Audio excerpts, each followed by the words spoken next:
బండిపై నుంచి అతని గొంతు పట్టుకొని కిందకి తోసి కత్తితో కొట్టి చంపడం జరిగింది. ఇది చాలా దుర్మార్గమైన చర్య.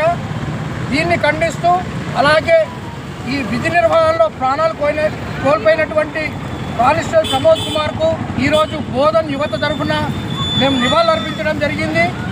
అలాగే ఎవడైతే రౌడీ షీటర్ దొంగ దాదాపు 40 కేసులలో వాడు నిందితుడిగా ఉన్నాడో వాడిని ఇప్పుడే సాయంకాలం కూడా అరెస్ట్ చేసినట్టు వార్తలు వస్తూ ఉన్నాయి.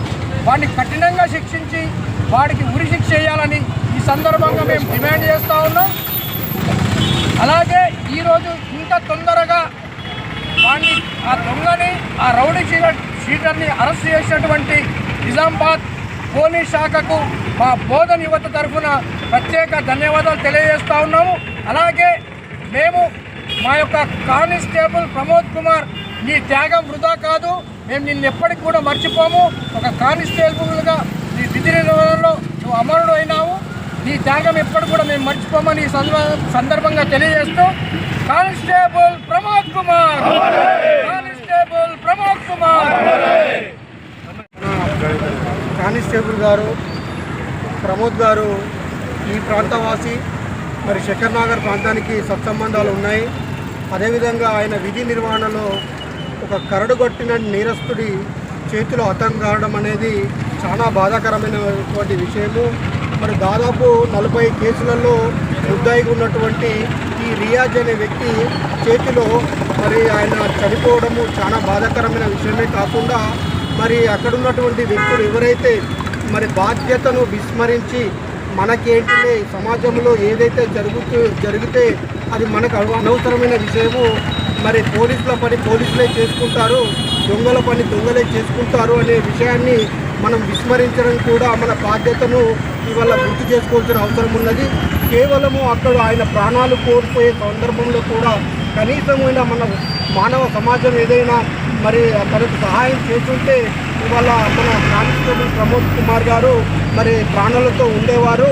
ఏది ఏమైనప్పటికీ కూడా కానిస్టేబుల్ ప్రమోద్ గారి పట్ల వారి కుటుంబాన్ని పట్ల ఇవాళ బోధన్ యువత ఇక్కడ ఉన్న ప్రతి ఒక్కరు కూడా పాల్గొని మరి ప్రగాఢ సానుభూతి తెలియజేసి అదే ఇటువంటి సందర్భంలో కూడా మరి దాదాపు వితిన్ 48 అవర్స్ లోపల మరి ఏదైతే ఈ యొక్క రియాజ్ని పట్టుకొని మరి ఇవాళ ఈ యొక్క కేసును ఛేదించడంలో మరి సిపి గారు ఎవరైతే సాయి చైతన్య సార్ గారు కూడా బోధన్ తరఫు నుంచి పేరు ధన్యవాదాలు తెలియజేసుకుంటూ మరి ఇప్పటికే ఆల్రెడీ పలు సెక్షన్ల కింద రియాజ్ పైన కేసు నమోదు కావడం, వారి మృతుని యొక్క భార్య ఫిర్యాదు మేరకు పలు సెక్షన్లలో కేసు నమోదు కావడం జరిగింది. అదేవిధంగా మృతుడు ఏదైతే షెడ్యూల్డ్ క్యాస్ట్కి సంబంధించిన వ్యక్తి కావడం వల్ల వెంటనే అట్రాసిటీ కేసును కూడా నమోదు చేసి మరి ఆ కుటుంబానికి మనం ఏమి చేసినా కానీ తప్పని ఆ మరణాన్ని లోటు మనం తీసుకురాలేం కాబట్టి వెంటనే ప్రభుత్వ సహాయం అందాలి. వారి కుటుంబానికి కూడా తక్షణ సహాయం అందించి మరి ఇటువంటి సంఘటనలు కాకుండా మనం కూడా మన బాధ్యతను మర్చిపోకుండా ఏదైనా జరిగితే మరి పోలీస్ వాళ్ళ పని పోలీస్ వాళ్ళే చేసుకుంటారు, ఇంకోరు పని ఇంకోరు చేసుకుంటారు. మన కనీస బాధ్యత బిఎన్ఎస్ఎస్ ప్రకారము ఈ భారతీయ నాగరిక సురక్ష సన్నిహిత ప్రకారం 2023 అంతకుముందు ఉన్న సిఆర్పిసి ప్రకారము ఏ వ్యక్తి అయినా ప్రైవేట్ వ్యక్తులు కూడా ఒక వ్యక్తిని నేరం చేసినట్లయితే అరెస్ట్ చేసే అధికారము ప్రైవేట్ వ్యక్తులకు ఉంది. సదరు పోలీస్ స్టేషన్కి మరి హ్యాండ్ ఓవర్ చేసిన అవకాశం కూడా ప్రతి ఒక్కరికి బాధ్యతలలో గుర్తు చేసి ఉంది కాన్స్టిట్యూషన్. కాబట్టి మనమందరం ఇకనైనా ఏదైతే కానిస్టేబుల్ ప్రమోద్ గారి యొక్క ఏదైతే మరణంతో గుణపాఠం నేర్చుకోవాలి, మన కళ్ళ ముంగట జరుగుతున్న దాడులను అరికట్టాలి. మనము కూడా సమాజంలో ఏదైతే ఉన్నామో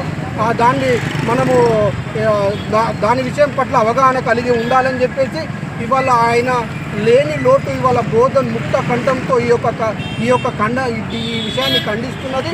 కాబట్టి ఈ విషయంలో పోలీసు వారు ఏదైతే ఇమ్మీడియట్లీ వాళ్ళని రియాజ్ని అరెస్ట్ చేశారో వారిని కఠినంగా శిక్షించే వరకు శిక్షించడమే కాదు, దానికి సాక్ష్యాలు కూడా తారుమారు చేసే అవకాశము ఇవ్వకుండా ఆయనకు ఉరికంబంకి ఎక్కించే వరకు మనం పోరాటం చేయాలని చెప్పేసి ఈ యొక్క కార్యక్రమంలో పాల్గొన్న ప్రతి ఒక్కరికి పేరు పేరు ధన్యవాదాలు తెలియజేసుకుంటూ నాకు ఇచ్చిన అవకాశాన్ని ముగించుకుంటాను.